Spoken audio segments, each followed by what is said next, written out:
Martine Sinclair, l'une des plus belles voix du Québec, et je le dis et je le pense depuis ses débuts, est avec nous à la vie en Mauricie. Bonjour, Martine. Bonjour. Je suis tellement contente de cet album. Martine fait son cinéma. Oui. C'est extraordinaire. Quel beau projet. Quel beau projet et quel bonheur de vous retrouver, de retrouver le public partout à travers le Québec. Vraiment, ça fait chaud au cœur. Ce projet est tombé des cieux. C'est vrai, on en rêve des fois de ces projets et puis on se dit, ah, peut-être un jour. Et puis ça s'est enclenché tellement rapidement. On a été... Qui a eu l'idée, en fait? Parce que c'est vraiment une idée qui n'a pas été Oui, faite au Québec. c'est vrai. Et pourtant, des albums concept, il y en a quand même eu pas mal dans les dernières années, mais lui, il ressort vraiment du lot. Merci. Je vais passer le message à l'équipe. C'est Alain Labonté, mon attaché de presse, un jour, qui m'arrive après la sortie de ma compilation Entre vous et moi, sur mes 30 ans de carrière. On va déjeuner ensemble. Alain me dit, toi, les musiques de films, ça résonne-tu? T'aimes-tu ça? T'aimerais-tu ça un jour en chanter? Et là, je commence à lui nommer des chansons avec lesquelles j'ai commencé mon métier d'interprète, Evergreen, Barbra Streisand et tous les films. Et là, c'était parti, le projet était né. On avait trouvé le titre et puis par la suite, on est allé voir une maison de disques québécoise, La Tribu. Et puis, les planètes étaient alignées, ça a marché.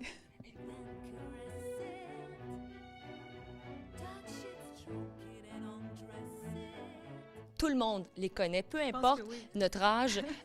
J'ai pas tout vu les films parce qu'il y en a évidemment que c'est des classiques sûr. qui remontent à longtemps, mais les chansons, Oui. on les connaît. Mais C'est oui. ça qui est particulier. Je pense à Mrs. Robinson, tout le monde la connaît. Sûr. En Andrea. Love Me Tender, qui ne connaît pas cette chanson? Elvis. Mais c'est le fun de savoir aussi l'histoire et c'est ce qu'on apprend Oui. dans le livret. Oui, c'est vrai que c'est une belle idée de l'équipe de disques d'avoir comme ça ajouté des notes biographiques sur les films, les années, les interprètes qui ont fait de ces films des grands succès. Il y a aussi un beau duo, Miss Sarajevo avec Marc Hervieux. Mais ça, là, écoutez, il faut absolument aller sur Internet tout de suite maintenant pour l'entendre, ou encore mieux, procurez-vous l'album.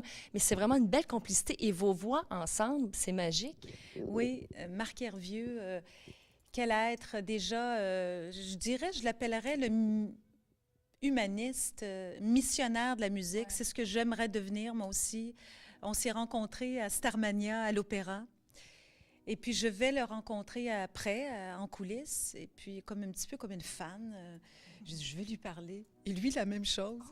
Et oui, on est comme un peu gênés. Il me dit, moi, j'ai un rêve, là, je veux chanter avec toi un jour. Ce soir, l'amour est dans tes yeux, avec la version de Puccini et mêler les deux. Ah, pardon. C'est un moment surréaliste. Tu sais. Et puis, ça s'est passé. Il m'a invité. C'est un gars, c'est un homme de parole. Il m'a invité à ses francopholies. Et là, c'est enclenché des invitations. Il y a toujours des bonnes excuses pour s'inviter, chacun pour soi dans nos spectacles. Et puis, ça s'est concrétisé avec cette chanson Miss Sarajevo, une chanson que j'avais en haut de ma liste parce que, évidemment, pour la grande mélodie, les paroles de Bono, de U2, mais aussi pour ce message où on regarde ce qui se passe autour de nous. Moi, à ce moment-là, je vivais des moments difficiles près de moi. Des gens étaient atteints de maladies dans ma famille. Je regardais la société qui est un peu pêle-mêle en ce moment. Alors, je me disais, est-ce que c'est le temps? Et je devais chanter le lendemain du deuil de cette personne-là. Et le lendemain, je me suis dit, est-ce que c'est le temps de chanter de la musique? Est-ce que c'est le temps de parler d'un album?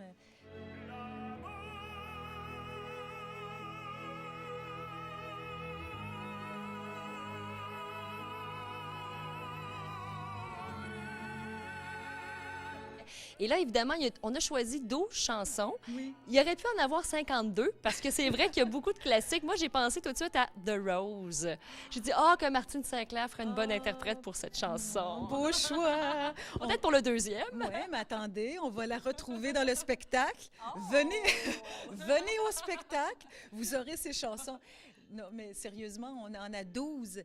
On doit en avoir le double, évidemment, facilement pour la tournée, parce qu'on commence au mois de mars à Nicolet, Grand Théâtre après. On va venir évidemment à Trois-Rivières, partout.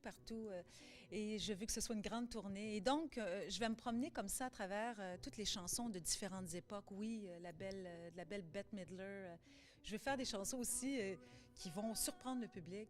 Martine fait son cinéma. On souhaite bien sûr un deuxième, et d'ici là, il y a la tournée qui s'en vient au mois de mars. Allez sur le site Internet pour avoir plus de détails. Martine Sinclair, c'est un plaisir. Vous revenez nous voir quand vous voulez. La porte est toujours ouverte. Bye tout le monde!